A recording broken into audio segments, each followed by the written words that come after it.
Nako, heto na po mga kaubayan, cheese tumistigo na. Aba, nag-leak na. Cayetano kaya lumipat si Cheese. Good job. Impeachment ni BP Sara. Dismiss agad. Nako, lahat iyak. Yan po ang ating alamin mga kaubayan mula po dito sa Philippines Trending News. At ayan po, no, bago po natin simulan yan, palike naman po ng video ito at pasubscribe na rin po mga kaubayan. Malaking tulong po yan. Maraming salamat po. At eto nga mga kaubayan. Bago po natin i-play yung video, eto pasanahan po muna natin tong mga nagte-trending na balita dito po sa social media. At eto nga, unahin na po natin to, no? Ito pong si Yusek Claire Castro. Aba, eto po mga kababayan ang balita. Ha? Sabi po dito sa News 5, ha? Yung mga nagmamadali lang siguro makapwesto. Yan ang mga humihiling na mawala ang Pangulo. Ayan mga kababayan, what do you think? Yung mga gusto lang bang makapwesto, aba, alam nyo, sinisigaw po ng taong bayan ngayon, mga kababayan, hirap na po ang taong bayan. Kung pwede nga lang magpalit na ngayon na, di ba? Para magkaroon naman po ng ibang resulta, di ba? Kasi palagi mo na lang sinasabi, Yusek Claire Castro, palagi mo na lang sinasabi, okay? Napakasibak ng Pangulo, hindi na natutulog ang Pangulo sa katatrabaho, lahat na lang ginagawa ng Pangulo. Ha?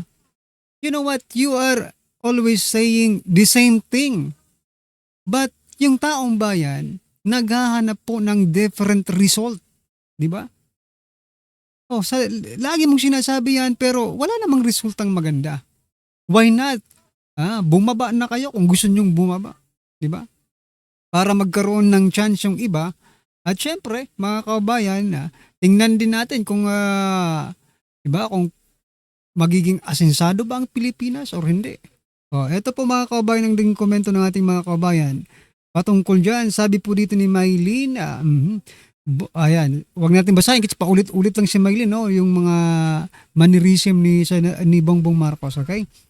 Sabi po ni Princess, Saba Oil, nahadlok jud ka. Ayan, no? Si Princess Saba Oil daw, nahadlok jud ka, ha? Buti at alam mo, ha. Ang tagal, kaya nga nagmamadali rin kayo ma-impeach si BP, correct, 'di ba? Kaya nagmamadali kayong ma-impeach si BP, no? Kasi alam niyo sa sarili niyo that the president is not working very well, no? Hindi po siya gusto ng taong bayan, kaya gustong-gusto niyo talaga na ma-impeach si BP Sara. Ayaw mo magsama-sama kayo ng matagal, ayan. Ayaw mo noon, matagal pa ang buhay ng presidente. Oo nga no? Tama naman. Matagal na. Oo, matagal nang titiis ang taong bayan. Kung alam mo lang, Yusek Claire Castro, no? Anyway, eto pa mga kabayan, pasadahan din po natin to, no? Lang. Maliban po dyan, eto, bago po natin i-play yung video, eto si Yusek Claire Castro, tingnan nga natin to.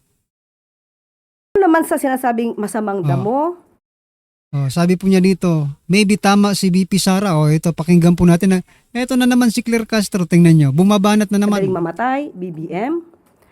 Sa aking pagkakaalam ay nabanggit niya si dating Pangulong Duterte, kinukwento niya about this. Tapos, So tama naman na masamang damo ang pagkaka-describe niya sa kanyang ama. Dahil sino ba ang umamen? Iba na naman po yung ano niya dito, ha? Iba na naman po yung kahulugan niya ng masamang damo, mahirap mamatay, di ba? Biglang po sabihin nun mga kaubayan, no? Talagang matibay ka, di ba? You did something. Ano yan Kasabihan po yan na may masamang damo, mahirap mamatay, mga kaubayan. Pero alam nyo, reverse psychology yan para sa akin, di ba? If you do something good, then matagal ang buhay mo. Pero si Yusek Claire kasi tinitake niya ito ng literally Siya ay pumapatay. Sino rin ba ang umamin na siya nagnanakaw ng pondo ng bayan? Sino rin ba ang umamin at tingin po natin ito ay Tingnan nyo napunta na po siya doon sa pumapatay, nagnanakaw. Nako, Yusek Claire Castro, baka kayo. Nagsisinungaling ka na naman bumabanat ka na naman. Kayo po ang magnanakaw. Opo. ay nasa lahi na nila. Sino bang umamin na may assassin? Sino ba ang gumagamit ng marijuana habang siya ay presidente na? Yan naman ay inamin lahat ng kanyang ama. So maybe What? Ha? Eto yung si Claire Castro. Hindi yan is absolute paninira yan eh, no? Paninira yan kay former President Duterte. Ay naku, binabaliktad ni Castro yung mga narrative, no, mga kaubayan, na kung saan tinatamaan yung amo niya. Lagi niyang binabagsak kay former President Duterte. Anyway, ano pong masasabi niyo dyan mga kaubayan? Pero tingnan niyo natin yung naging komento ng ating mga kaubayan. Sabi po dito ni Ali, sabi na may masasabi na naman si Auntie Claire, updated yarn. Ayan na, updated talaga si Auntie Claire. Iniba na naman ang issue, ha ha ha, oo nga eh. Oo. Kayo nga, high class ng OTABs, oo. Sabi na nga eh, belta agad si Madam, oo. May tama din pala ito sa utak, correct. Bakit pinagtatawanan ng marami? Halos lahat tawa reaction. Tingnan nga natin yung reaction mga kaubayan. Ayan o. 55.6 ang tumawa mga kaubayan. Aray ko po ha. Anyway. Ito mga kaubayan, pasadaan din po natin to. Bago po natin i-play yung video, may isa pa po tayong ipapakita dito, no? Ito na lang siya, no? Ano ba gusto nyo? Itong si Garcia? Ito si Garcia na lang. Kasi mga na-save ko to eh, mga na-save na balita. Gusto ko lang i-share sa inyo. Ito naman po si Garcia. Sabi po dito ni Garcia mga kaubayan, no? Comelec Chair Garcia, sinisisi mga botante sa nangyayaring problema sa bansa. Aba, pwede mo kaming sisihin kasi kami naman ang bumoto, no? Nabudol kami. Pero yung iba kasi, ikaw na yung may kasalanan. Ikaw na yung may kasalanan ng iba tulad ni Abante. Wag niyo kaming sisihin diyan, hindi na binoto ng taong bayan niya, di ba? Appointed by the Comelec. Yung iba isisi mo sa akin pero yung iba isisi mo naman sa sarili mo. Diyos ko po. Ito nga sabi dito ni ito po yung comment ni Bok. Bakit kami ba ang may control ng Smartmatic? Ayan ha. Sabi ko na nga sa iyo, sisihin mo rin yung sarili mo ha. Baka yung Magic ang may kasalanan, sabi po ni Baby. Sabi naman po ni Maria, hindi nga binoto pero nanalo. Money talks, wagi. Ayan mga kaubayan, totoo naman eh. Sinisi pa nga ang mga botante ang pagiging korap ng mga buhaya niya. Manual count ang solusyon, Mr. Garcia. Ayan mga kaubayan. Anyway, ano po ang masasabi niyo dyan mga kaubayan kay George Garcia na sinisisi pa ang taong bayan kung bakit tayo nagkakaganito ngayon? Alam nyo, kahit naman iboto natin yung mga, di ba, yung mga nagustuhan natin, anong malay ba natin kung magnanakaw pala sila? Di ba? Ang gaganda ng pangako bakit hindi natin iboboto, di ba? Pero ngayon, natauhan na tayo. Ito na po mga kaubayan, pasadahan na po natin yung video. Ito, pasok. Ngayon na si Chis Escudero na ang presiding officer na impeachment trial ni BP Sara Duterte, hindi kaya itong hiningi niyang kapalit at pinayagan naman ni Cayetano upang hindi mahawakan ng Gatchalian Block ang impeachment trial ni BP Sara Duterte? Ano sa Nako, pwede rin, di ba? Parang spy, kung baga, inside man si Chis Escudero. Hindi natin alam kung anong dyan, take na malalaman natin yan pag nagpatuloy na po yung impeachment trial mga kababayan. Sabi po nga dito ni Katz, no? Parang ganun siguro sana Chis Escudero, kung yan po ang plano ninyo, sana totohanin nyo, di ba? Sana totoo yan. Sabi po dito ni Lisa, marami po ang nagsasabi na sana totoo para, di ba, at least meron ng kakampi si BP Sara at their side, no? Parang inside man si BP Sara sa kampo ni Gatchalian. Mukhang labudol sila.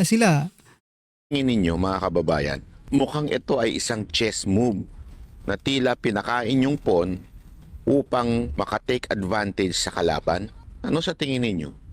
Bagong liderato po ng Senado sa pangunguna po ng bagong Senate President Win Gatchalian. Ano po ba ang masasabi po ninyo sa bagong komposisyon po ngayon?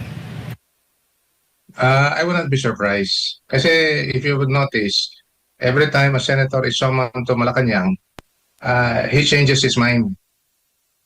Nagyari na po, reportedly, Senator Chis Escudero went to Malacanang. A few days after, he changed his mind. And there was another report that Joel Villanueva went to Malacanang for whatever reason it may be, and then a few days thereafter, he changed his mind. So, whatever is the case, the new leadership is there already in the Senate, and they are expected to work. And I would subscribe to the statement of Senator Peter Alan Cayetano saying that there is already a new leadership, and he and his group, the minority bloc, will respect it. And that's how democracy should work, getting the majority vote. Not like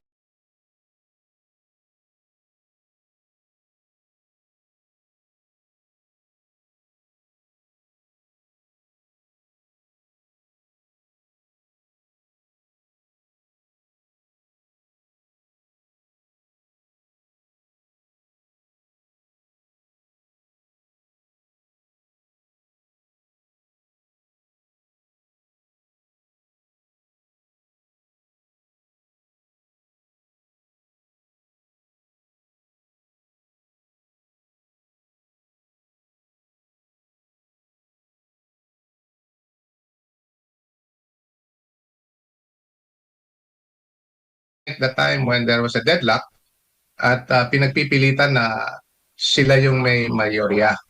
When in fact the Constitution is very clear on what a quorum is, because no matter how you look at it from whichever angle you look at the Constitution, hindi po nagbabago yan. Correct. 13 talaga yung quorum. Eh ngayon they were able to get 13 votes, eh di sila na yung mayorya. Opo. Opo. At kaugnay nga dyan sa naging So, ayan mga kabayan, no? Kasi pilit nilang binabago yung konstitusyon, no? Oh, yung voting, mga kabayan. Pero nung nakuha nila yung 13, bigla na pong nanahimik, mga kabayan, no? Bigla pong tumahimik ang Senado nang nakuha po nila yung 13 votes. Pero nung hindi pa po nila nakukuha yung 13 votes, napakaingay nila. Halos araw-araw ginugulo nila yung Senado. Ibig sabihin, mga kabayan, hindi po sila Cayetano yung nanggugulo. Diba? Kasi nung sila na po yung naging majority, mga karibyo natin, yung Gatchalian Bloc po, wala naman, wala nang gulo. Diba? Pero nung hindi pa, ginugulo nila yung Cayetano Bloc. Diba? Araw-araw yan mga kabayan. Sabi nga halos minuminuto may tumatawag sa kanila Diba? Aray ko po. sesyon noong June 3, attorney, yung petition po ni Senator Alan Peter Cayetano. Anong magiging epekto po nito kapag magdesisyon po o may decision po ang Supreme Court patungkol po doon sa issue ng pagpapalit liderato noong June 3 session? I would like to, actually it crossed my mind na with the new majority now in place, baka sakali lang, the Supreme Court might declare the petition moot kasi nga mayroon ng majority block. But I would like to believe also para hindi na maulit yung naulit pa. At naulit na nga nung several decades ago under the time of Senate President Abilino. Kaya umabot sa Korte Suprema yung issue na yan. Sa ngayon, umabot na rin sa Korte Suprema. So perhaps to put an end to how the Constitution should be properly interpreted, the Supreme Court should proceed to resolve the petition recently filed by the Cayetano Bloc. Opo. Attorney, ang impeachment case ni VP Sara Duterte ay umuusad na. Kahapon nga ay nagsimula na itong pre-trial conference dyan po sa Senado kung saan yung dalawang kampo, depensa at yung prosecution ay nagharap po doon sa Senado. Pag-usapan po yung magiging procedure ng impeachment. Anong tingin po ninyo considering sa bagong komposisyon ngayon ng Senado ay paano ito, anong magiging implikasyon, epekto po sa magiging kaso ng impeachment ni VP Sara Duterte? The impeachment case will proceed accordingly.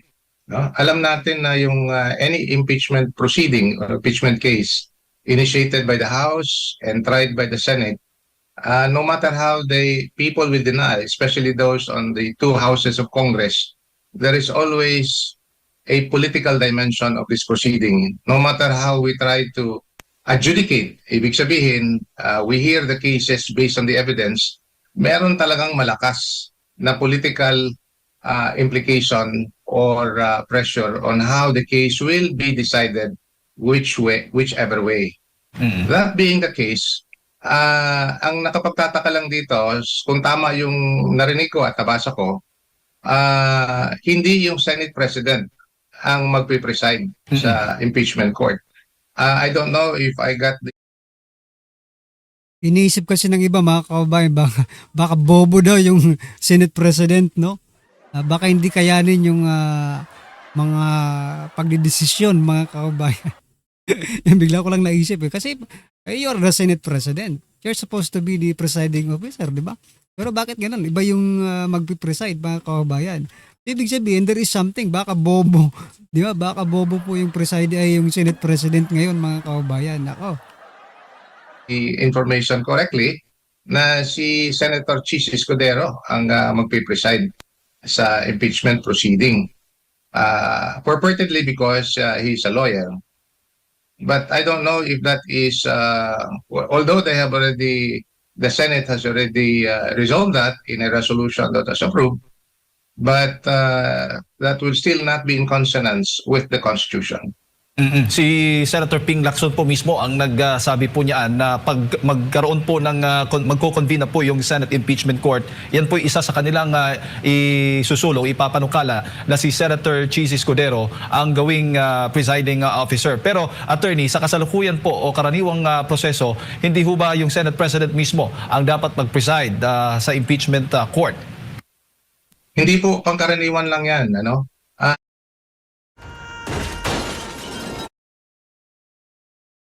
Then mga kababayan, ano po ang inyong opinion, reaksyon patungkol po dyan mga karabinato natin? Just comment down below. At syempre, huwag pong kalimutang i-like ang video ito. Malaking tulong po yan. Maraming salamat po.